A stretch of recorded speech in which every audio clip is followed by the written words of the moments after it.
Welcome to my channel, the podcast that will take your English from okay to good and from good to great. I am Ariel, your host for this show. Today's podcast is for beginners and intermediate learners. You will hear the same text at a beginner level and at intermediate level. The name of the podcast is Why You Must Read. This video contains the full text as well as my conversation before it. You probably noticed that I said text instead of story today. That's because today's video is going to be a bit different. Why you must read, sure, beginner level. Why do I need to read in English? My students often ask me this. They think, I go to classes, I do my homework, I watch films in English. Why should I read books? Actually, reading is the best way to improve your English. I will tell you why. First, reading is extremely important right now. In 2006, only 1 out of every 100 people attended university. Now, 7 out of 100 people attend university. All jobs require more reading and writing than 100 years ago. This holds true for everyone. It makes no difference whether you work in an office or as a mechanic. Second, reading is the most effective way to improve your speaking, writing, vocabulary, and grammar. It will not improve your listening skills, but it will enhance your vocabulary. And having a better vocabulary allows you to listen more easily, which improves your listening skills. In school, you probably read lots of English. You probably read boring textbooks and stories with exercises at the end. But I'm not talking about that. I'm talking about reading for pleasure. That means reading a book you enjoy because you enjoy it. You are not reading because your teacher said, "Read this book." You are not reading because you think, I should read this book. You are reading because you want to. In 1965, they did an experiment in schools in America. These schools were for boys who had done crimes. For example, some of them stole things. They gave some of the boys free books. They were fun books, like James Bond. They said, you can do what you want. You don't have to read the books. But the boys did read the books. They read a lot of books. Some boys read a book every 2 days. After 2 years, they gave the students a test. The students who got the books got better at reading and writing, and they liked school more. The students who did not get the books did not get better at reading and writing. Actually, some of them got worse. This isn't just true for native speakers. They also did an experiment on students learning English in the Fiji Islands. They used 3 ways to teach. The first way was normal English teaching. They did grammar classes, exercises, and so on. The second way was reading in silence. The students read books in class. The third way was reading together. The teacher read books to the students. After a year, the 2 methods of reading were the best. They fared much better than the students who took regular English classes. They repeated the experiment in Singapore. The students who read in silence did exceptionally well. They performed the best on grammar tests. Other students took grammar classes, but they performed worse on grammar tests. In regular classes, we attempt to remember grammar and vocabulary. We naturally learn things while reading. Perhaps you're thinking, when I read in English, it's too difficult. I have to use the dictionary all of the time. It is boring. I can't do it. I understand. So, I wrote this book. I think this book will make you like reading because the stories are easy and fun. The early stories are short and easy, and the later stories are longer and harder. When you finish the book, you'll think, wow, I did it. I make an episode called How Are You? 9 of the stories in this book I wrote for my channel. One of the stories I wrote for this book. But when I made this book, I made the stories better. Now you can read the stories at beginner, pre-intermediate, intermediate, or advanced levels. The stories are all fairy tales. Some are very popular fairy tales, but some are not so popular. One of them I wrote myself. Maybe you're thinking, fairy tales. Fairy tales are for children. I need useful vocabulary. I need to learn about business and science. That can't be fun. Actually, the vocabulary in these stories will be useful. Macquillan did an experiment where he looked at vocabulary in 22 novels. 85% of the words were on academic word lists. These are lists of words that you need to know to study at university. Rolls and Rogers also did an experiment. They said, if students read 1,000,000 words of science fiction, will they learn important science words for studying at university? The answer was yes. So yes, fairy tales are useful for you too. But I understand if you still don't believe me. When I learned about all this, I found it hard to believe too. But I like to try new things, and I love learning languages. So, in 2017, I decided to do an experiment. I had wanted to learn Spanish for a long time, but I didn't learn much in normal classes. I said, I will read 1,000,000 words in Spanish. Afterwards, I will see what my level is. 1,000,000 words is about 20 novels, so it was a lot of work.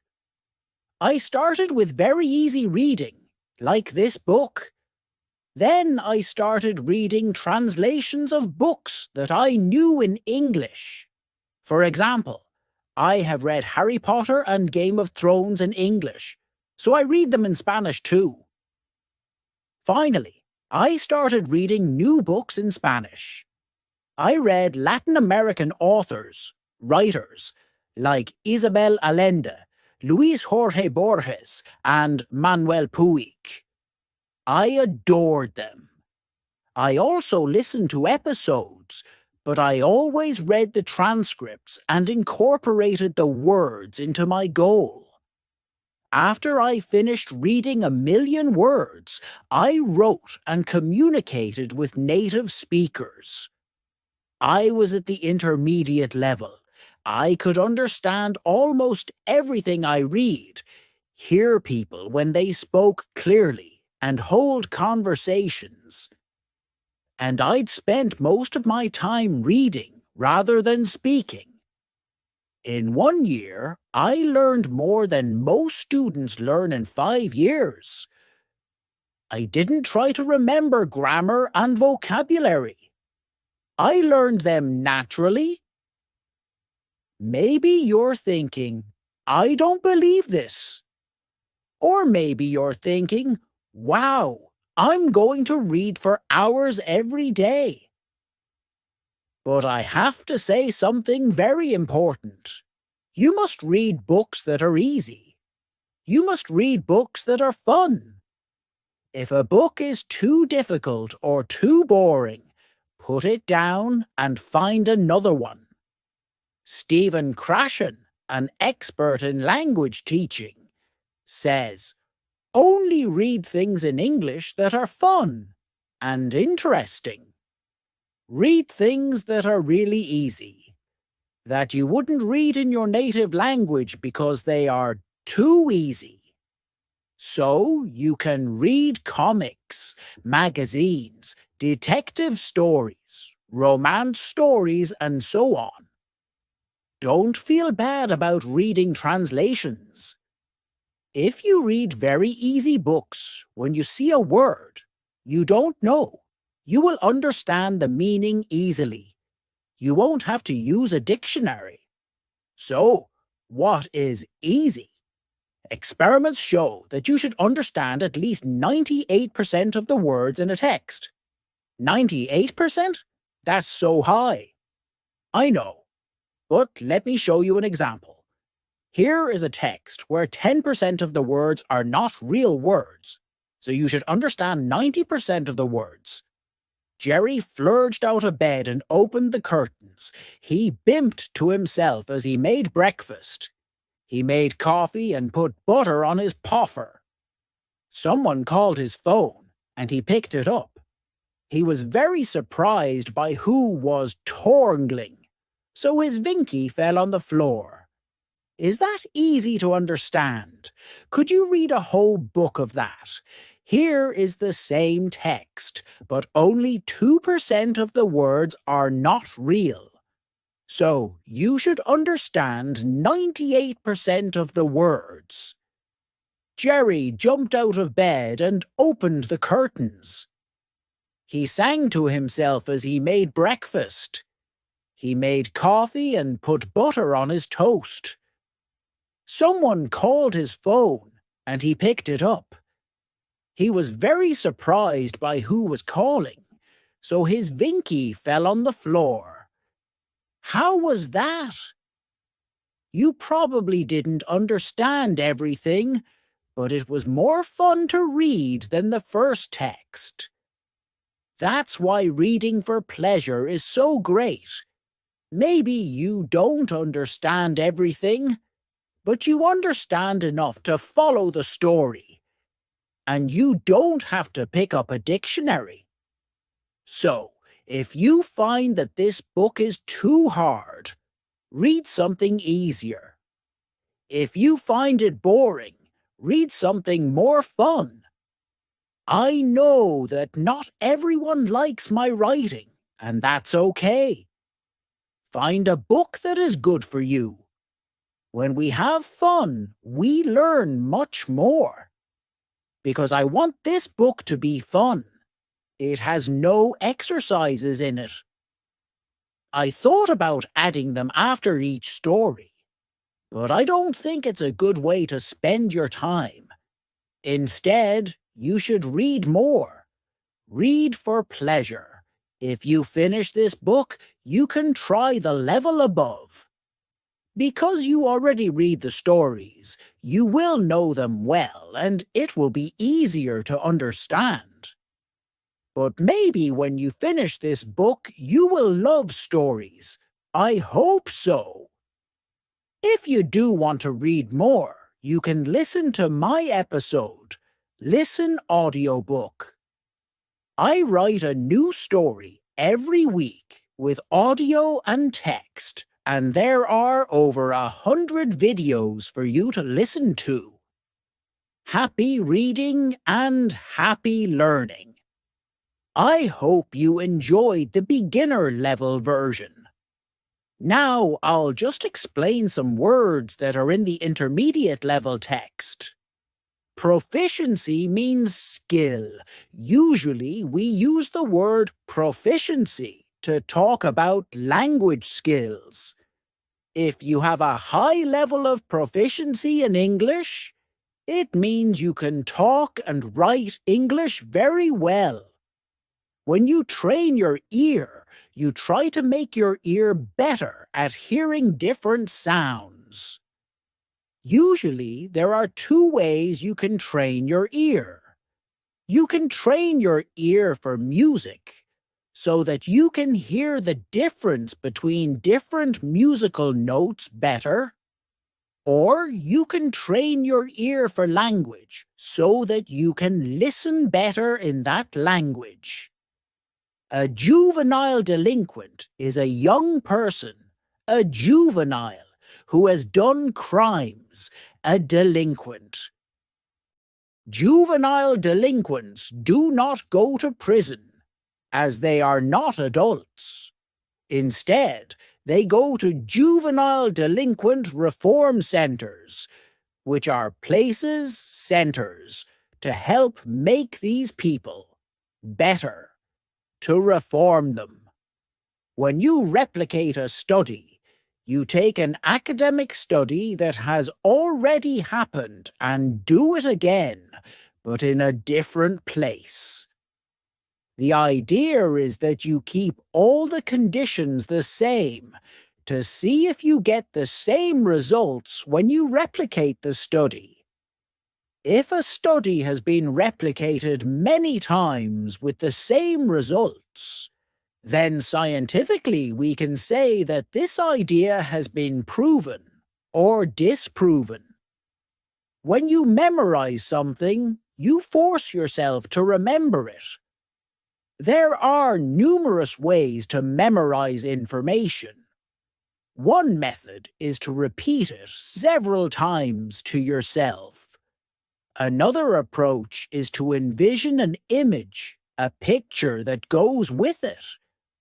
To be honest, people frequently try to memorize words when learning a language, but this is a very bad way to learn words because you will forget them within a few months.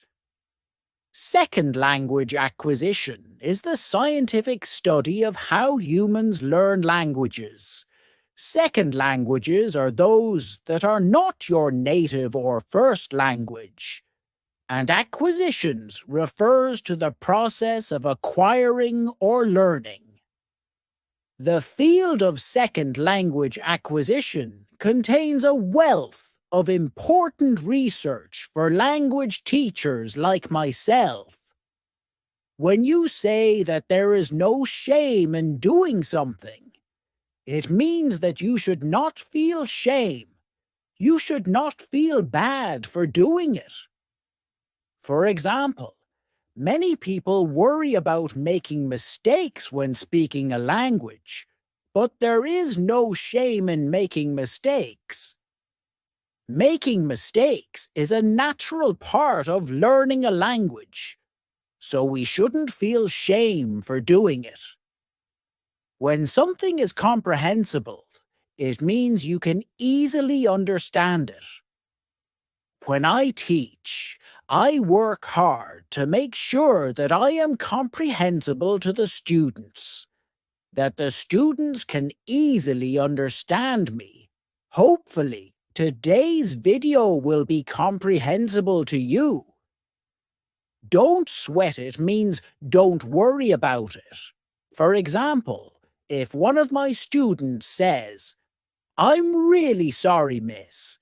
I tried really hard to complete my homework by today, but I ran out of time. Can I have more time to do it?" I would say, don't sweat it. Take as long as you need. When you contradict something, you say the opposite of it. You say something against it. For example, if you tell your children, "Don't smoke," but then you go outside and smoke a cigarette, you're contradicting yourself. Actually, humans contradict ourselves very often. Okay, so listen and enjoy. Why you must read. intermediate level. Why do I need to read in English? I get this question a lot from students. They argue that, as long as they're going to classes, doing their homework and watching films in English, there's no need to sit down with something as boring and old-fashioned as a book. Well, to put it simply, they're wrong. In fact, reading is the best thing you can do to learn English, and I'm here to tell you why. Firstly, reading skills are more important than ever, whether that be in English or your native language. In 2006, only 1 to 100 people went to university. Now it's 7 in 100. All jobs, from office workers to mechanics, require far more reading and writing than a century ago. The competition is higher, and readers win. Secondly, reading is the best way to improve proficiency in English overall. Yes, you heard me right. Reading will improve your speaking, writing, vocabulary and grammar far more efficiently than any other method. It won't improve your listening skills, but it will give you the vocabulary necessary to train your ear quickly. But it's not just any reading we're talking about. In school, you probably read lots in English. Boring textbooks and stories with exercises at the end. No, we're not talking about that. We're talking about reading for pleasure. That means reading a book because you enjoy it. Not because your teacher told you to. Not because it's what you're supposed to read to improve your English. No questions, no book reports. Just pure pleasure. Yeah, right. You're probably thinking, that's too good to be true. Let me show you. In 1965, an experiment was carried out in juvenile delinquent reform centers in America. One group of the students were given free books. They made sure they were exciting books that would appeal to young boys, such as James Bond. But unlike most reading programs, they were not required to read the books. They were simply given them. They could throw the books away, give them back, or draw on the pages, and nobody would punish them for it. But the boys did read them. They read a lot of them. Some of them read a book every 2 days. After 2 years, they tested the students. Their attitude towards school improved significantly in addition to their reading and writing skills. However, the students who were not enrolled in this program remained the same. In fact, some of them worsened during the 2 years. This is not limited to native speakers either.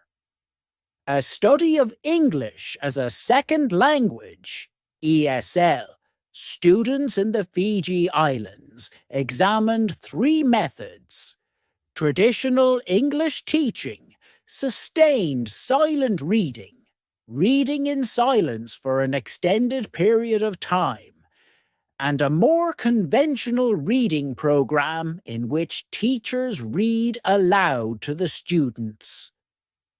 By the end of the first year, students taught with the 2 reading methods had a 15-month advantage in English ability compared to the 6.5 months of the traditional method. When the study was replicated in Singapore, the students who did only sustained silent reading did better on grammar tests than the students who had taken only grammar classes. When we do grammar exercises, we try to memorize the rules of the language. When we read, we absorb them. But I know what you're thinking. That's all well and good, but when I pick up a book in English, it's too hard for me.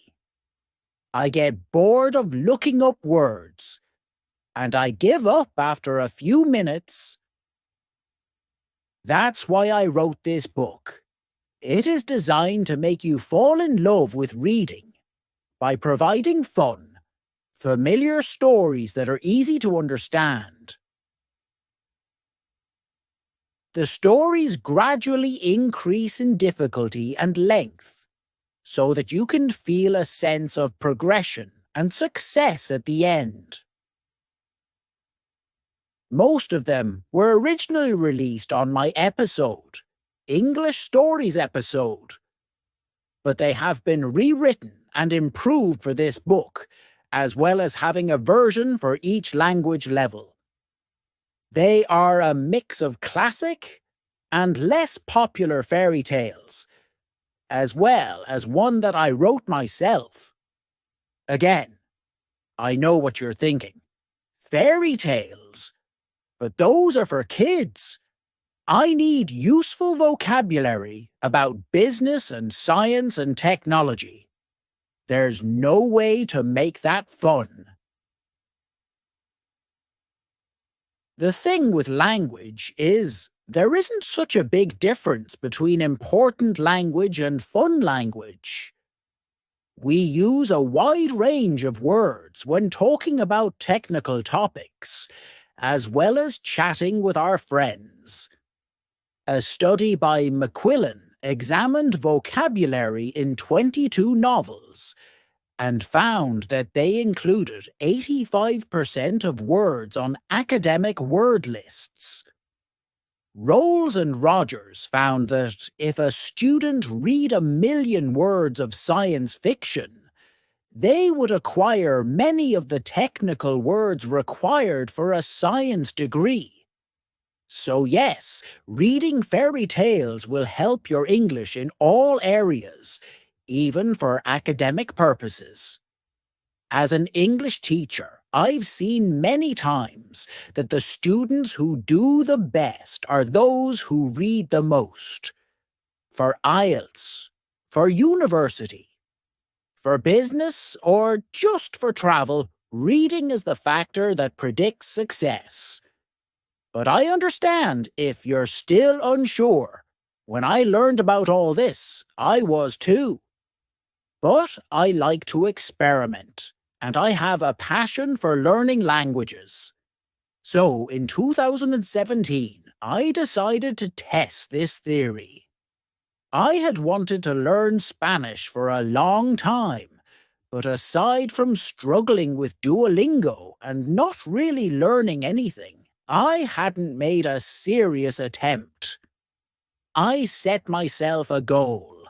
I would read 1,000,000 words in Spanish and see what my level was afterwards.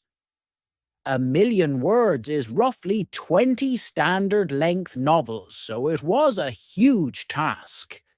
I started with very easy resources, like transcripts of episodes for learners, but I avoided anything that felt too much like work. Once I'd learned the basics, I started reading translations of books that I knew in English, such as Harry Potter and A Song of Ice and Fire. You might know it as Game of Thrones. Finally, I was ready to move on to completely new books, and I fell in love with Latin American authors such as Isabel Allende, Luis Jorge Borges, and Manuel Puig. With the reading, I also listened to episodes, but I always read the transcripts and counted the words as part of my reading. After I achieved my goal, I tested myself by writing and talking to native speakers, and found I was at a decent intermediate level. I could understand almost everything I read, understand clear speech, and have conversations at a comfortable level, even though I had barely spoken the language since I started learning. I had been learning for about a year, and I had made more progress than most students make in 5 years. I did not memorize the vocabulary or grammar rules. I absorbed them. You're either thinking, this is all complete nonsense, or you're super excited and ready to start reading for hours a day. However, the following point is critical. You must read easy books. You must read books that are enjoyable. If a book is too difficult or boring, put it down and try another one.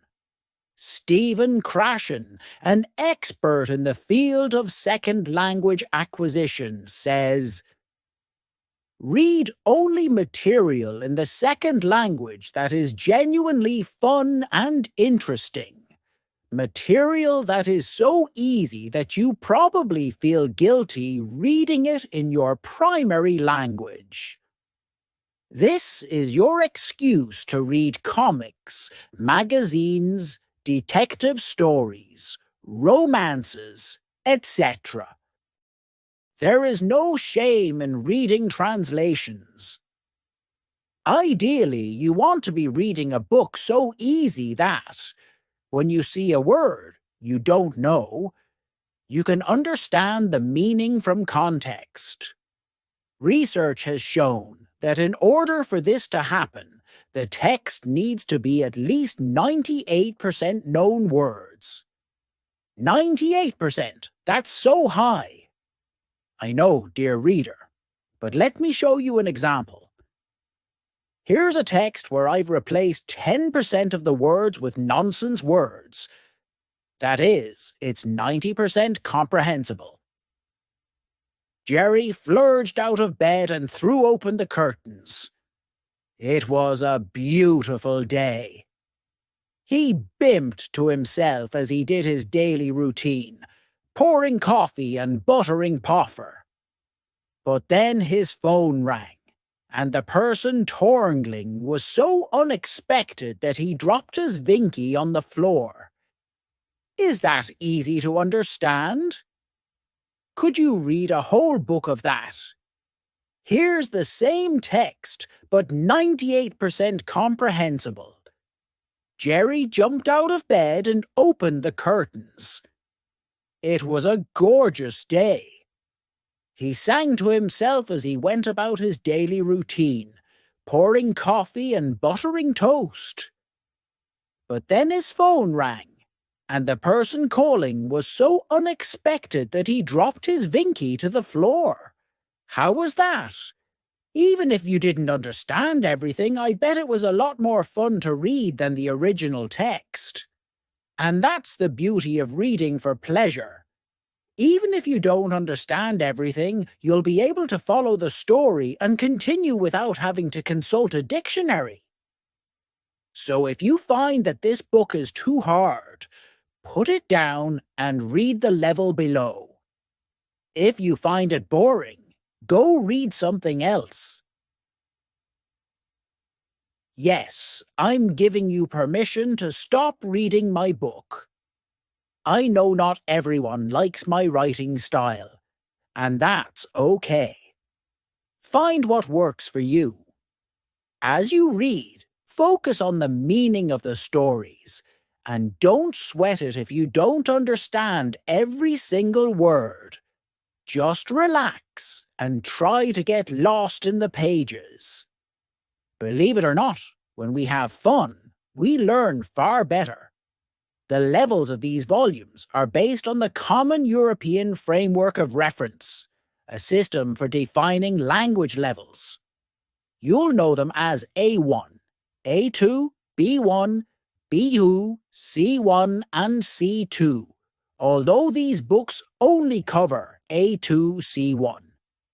If you're A1 level, you probably need more guided teaching before you start reading. And if you're C2 level, then you can start reading books for native speakers.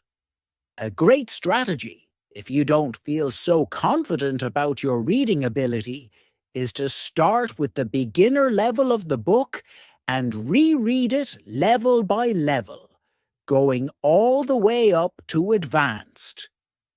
This will allow you to really absorb the new language and gradually increase the difficulty. There is not a huge difference between the intermediate level stories and the advanced level stories, but even rereading the same story twice can be very effective. We need to repeatedly encounter new words and phrases before our brain can really understand them. Finally, the book contains no exercises. I considered including them after each story, but it would contradict everything I had just told you. Reading for pleasure is the most effective way to spend your time, and exercise takes away from that. If you finish this book and want to hear more stories, check out my Listen audiobook episode. Every week, I publish a new story with audio and text, and you can listen to many videos. Happy reading and happy learning. Thank you for listening to today's video. If you enjoyed today's video and want to say thank you, then express your feelings in the comment box and subscribe to my channel.